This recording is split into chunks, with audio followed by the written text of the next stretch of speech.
Nangangarap na maging isang sikat na MLBB content creator na maging katulad ng ibang mga sikat katulad nila Inuyasha at Misaki at madami pa. Ikaw isa ka din bang small content creator kagaya ko? Ako kasi noon nung wala pang nagsusuporta sa akin ay nag-upload pero ako nagsimula talaga ako mag-upload sa TikTok.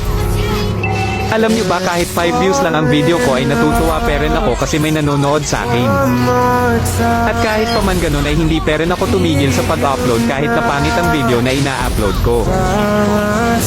Lagi kong iniisip na kung may pag-aasa ba ako na maging katulad ng mga sikat na content creator. Alam nyo ba na kapag may maglalib ay lagi talaga akong humihingi ng skin sa mga sikat na content creator. Wala kasi ako skin noon hahaha, simula nung na-download ko ang injector ay nagagamit ko na ang mga dream skin ko.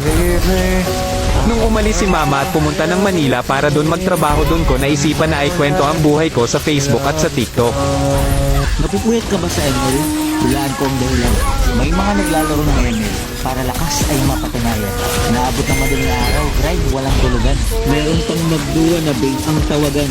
Mga taong sa sobrang kilig, oras ay di na namamalayan. Pero may mga napupuyat din, hindi alam ang dahilan. Yung tipo